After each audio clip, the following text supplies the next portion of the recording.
Prenons une planète au hasard, la Terre. Regardons ce qu'il y a dessus. Des hommes, beaucoup d'hommes, mais répartis de manière tout à fait inégale. En Asie, 2 milliards 600 millions d'habitants. En Amérique, 620 millions. En Afrique, 486 millions. Autant en Europe, 486 millions. Ce qui a pour conséquence des densités très différentes. Il y a par exemple 2 habitants au kilomètre carré au Canada, alors qu'il y en a 320 au Japon. Et cette inégalité, on la retrouve aussi dans les ressources par habitant. Par exemple, si l'on divise la production d'un pays en francs, eh bien, suivant son importance, la moyenne de la part de gâteau par habitant sera... À l'échelle, ça donne ça.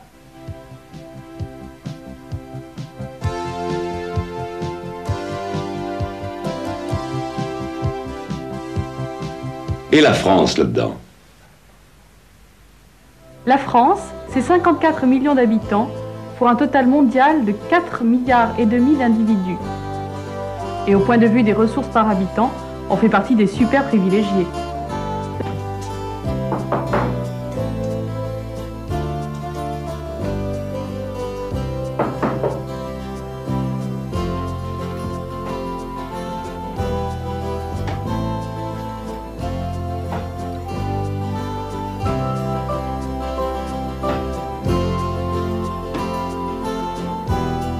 Vous voyez qu'en ce qui concerne la population et sa répartition, nous sommes là aussi en pleine situation de déséquilibre. Alors, fatalité? Je vous propose de voir les choses d'un peu plus près. Et vous verrez que dans ce domaine, il n'y a pas de hasard. Tout a une explication. La répartition de la population se fait selon certains critères. Tout d'abord le sexe. En 1980, l'espérance de vie des femmes est de 78 ans. Et celle des hommes, 70 ans. Après la répartition par sexe, voyons maintenant la répartition par tranche d'âge. En 1981, il y avait 23% de moins de 15 ans en France.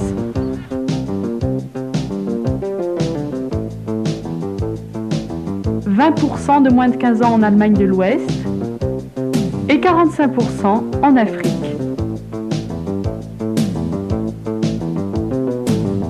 Toujours en 1981, et pour la population de 16 à 65 ans, il y avait 63% de 16 à 65 ans en France, 65% en RFA et 52% en Afrique. Et enfin, pour la population de plus de 65 ans, 14% en France, 15% en RFA et 3% seulement en Afrique. Et dans 25 ans et plus, y aura-t-il des conséquences à ce déséquilibre? Un responsable de l'Institut national d'études démographiques nous répond. Bien sûr qu'il y aura des conséquences. Ce sont les chiffres essentiels de la situation démographique actuelle. Mais ces conséquences ne sont pas du tout catastrophiques, au contraire. D'abord, il faut bien comprendre une chose, la démographie est une science de l'équilibre. Et elle explique comment une population retrouve son équilibre quand son système, son régime de mortalité change et, pour ce qui nous concerne, s'améliore. Cette discipline résonne sur le long terme, comme on dit, c'est-à-dire que l'unité de temps, c'est les générations, la vie humaine, et elle résonne en effet, qu'est-ce qui va se passer dans 25, 50, 75 ans, et qu'est-ce qui s'est passé il y a 100 ans. Je dis quelquefois que pour les démographes, la guerre de 1914 n'est pas terminée, puisque nous avons encore certaines conséquences du fait qu'il y a eu peu de naissances dans les années 1915 à 1919 en France, du fait de la guerre. Alors, d'abord, il faut comprendre qu'il n'y aura pas de vieillissement indéfini. Dans les pays développés, la mortalité s'est beaucoup abaissée grâce au progrès de la médecine et de l'organisation sociale. Et nous, lentement, nous engrangeons, si je puis dire, les résultats de cette amélioration. Et la proportion de personnes qui atteignent des âges élevés s'accroît, et c'est tout à fait heureux. Alors simplement, cela conduit à une population vieillie, comme on dit, c'est-à-dire dans laquelle la proportion de personnes âgées augmente, et on a encore devant nous probablement un peu de vieillissement, parce que toute cette maturation plutôt, de la population n'est pas achevée, et on peut penser que d'ici les 25 à 50 ans, les populations occidentales auront encore un peu plus de personnes âgées qu'actuellement en proportion. Mais évidemment, ça s'arrêtera là. Il ne faut pas croire que le vieillissement va être indéfini et que tout le monde, qu'il y aura des populations avec 100% de vieillissement. Je dis quelquefois, les enfants qui ne naissent pas ne deviennent jamais des vieillards. Alors, ce qui se passe, c'est qu'il y a beaucoup de pays dans le monde qui ont commencé cette évolution, que les démographes appellent la transition démographique, le passage de forte mortalité à faible mortalité. Il y a beaucoup de pays qui ont commencé cette évolution beaucoup plus tard que nous, et même tout récemment. Et donc, la période qui va s'écouler pendant que eux vont à marche forcée, c'est-à-dire beaucoup plus rapidement que nous, les pays développés, ne l'avons fait, nous rattraper dans le vieillissement, eh bien, cette période pose des problèmes d'équilibre international, parce qu'en effet, il y a des peuples jeunes en ce moment, qui sont les peuples du tiers-monde, pour parler vite, et des peuples vieux, qui sont les peuples développés, et nous savons bien qu'il y a des problèmes dans les relations entre les peuples jeunes et les peuples vieux ayant tendance à importer les jeunes qui leur manquent sous forme de travailleurs immigrés, comme on dit. Enfin, dernière répartition entre actifs et inactifs. Sont appelés actifs tous ceux qui, pour un travail donné, perçoivent un salaire. Ainsi, un pépiniériste est classé actif, mais un retraité faisant son jardin est un inactif. En 1983, sur une population totale de 54 441 000 personnes en France, on en comptait 20 680 000 actives. Regardons maintenant ces différents éléments, masse, densité, sur une longue période. La masse, tout d'abord. En 1650, il y avait 500 millions d'habitants au monde. En 1950, 4 milliards. De 1975 à 2025, elle passera de 4 à 8 milliards, soit une augmentation de 4 milliards en 50 ans seulement. Voyons maintenant la répartition dans le temps.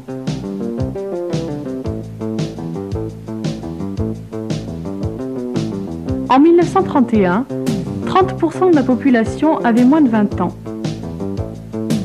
En 1966, 34,2% et en 1982, 29,9%.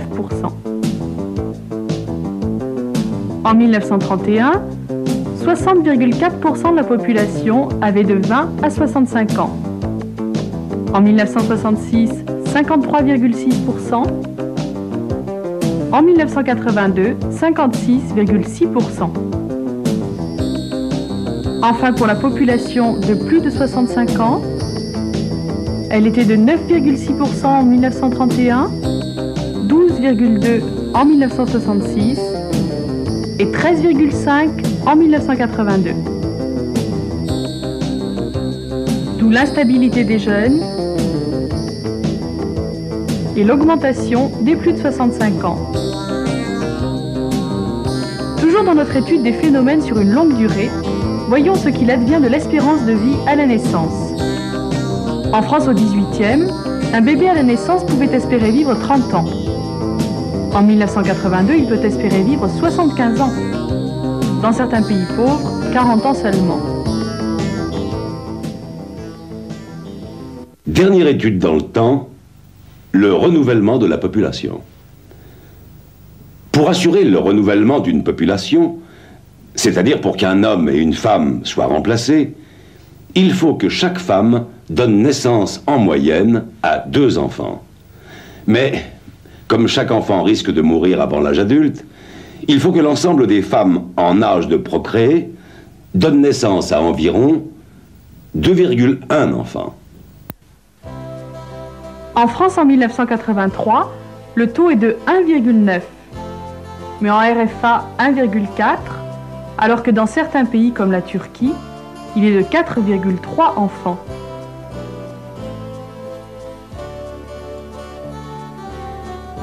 La moyenne mondiale est de 3,9. Nous voyons donc que nous sommes très en dessous de cette moyenne. Voyons maintenant comment la France et les pays industrialisés en sont arrivés là. Aux Pays-Bas, entre 1970 et 1983, le taux est passé de 2,58 enfants à 1,60. Au Japon, de 2,08 à 1,8, mais en France, de 2,47 à 1,9. Tous ces pays, à l'exception de la Pologne et de la Roumanie, n'assurent plus leur présence dans le monde à long terme. Le fait de manger à sa faim ne donnerait-il plus envie d'avoir d'enfants? Bien, comme je vous le disais tout à l'heure, la démographie est une science de l'équilibre. Dire qu'on est à 1,8, 1,9 en dessous de 2, c'est qu'on est en ce moment un peu en dessous de l'équilibre. L'équilibre de quoi? Que les générations de parents soient égales aux générations d'enfants. Ce qui se passe actuellement, c'est que les générations très nombreuses qui sont nées après la guerre, dans les années 50, et qui étaient en France de l'ordre de 850 000 enfants par an, eh bien ces générations-là, elles n'ont que 750 000 enfants par an. Elles sont un peu moins, les enfants sont un peu moins nombreux que les parents. Ce qui se passe dans les pays en développement, c'est que eux, ils sont encore à des niveaux où nous, les pays développés, nous étions, disons, sous Louis XV, de l'ordre de 5 enfants par femme, parce que autant il est relativement facile de faire baisser la mortalité avec des progrès d'hygiène, notamment, de vaccination, autant les questions de fécondité qui passent par des aspects culturels, religieux, sociaux, sont beaucoup plus lents à se manifester, et la baisse de la fécondité est un processus lent. Mais elle est en cours. Et il y a un grand nombre de pays dans le tiers-monde qui ont déjà réduit sensiblement de 7 à 6 à 5 enfants par femme. Mais ce processus est plus ou moins lent dans les différents pays. Par exemple, il est apparemment plus lent qu'ailleurs dans les pays arabes et islamiques où le statut de la femme fait qu'on a beaucoup d'enfants pour des raisons, disons, culturelles ou religieuses. Alors, ce qui va se passer, c'est que vraisemblablement, si ces pays arrivent à se développer et notamment arrivent à éduquer leurs enfants, parce que le grand problème des pays où il y a beaucoup d'enfants, c'est le rapport entre le nombre de professeurs, enfin de générations où on recrute les professeurs, et la génération des élèves. Et ça, c'est ça le principal obstacle au développement, c'est qu'il y a trop d'enfants et pas assez de maîtres. Alors si ces pays arrivent quand même à vaincre cette difficulté et à éduquer leurs enfants, eh bien la fécondité baissera, mais entre-temps, leur population aura beaucoup augmenté et nous devons envisager des situations où, par exemple, pour ce qui nous concerne, nous, la France, déjà les 3 pays du Maghreb ensemble sont aussi peuplés que la France aujourd'hui, et d'ici une trentaine d'années, l'Algérie toute seule sera à 50 ou 60 millions d'habitants comme la France, et nous devons donc réfléchir à ce que seront les relations internationales de la France avec une Algérie de 50 millions d'habitants, un Maroc de 50 millions d'habitants. Mais le problème est quel sera à ce moment-là le développement d'Algérie et du Maroc. Ce qu'il faut bien comprendre, c'est que la forte fécondité pose surtout un problème au pays où elle a lieu, c'est-à-dire que la forte fécondité de beaucoup de pays du tiers-monde est une difficulté pour eux. Elle ne l'est que indirectement pour nous. Maintenant que nous savons ce qu'est une population, de quoi elle est composée et comment elle évolue, regardons l'image qui la représente et que l'on appelle la pyramide des âges.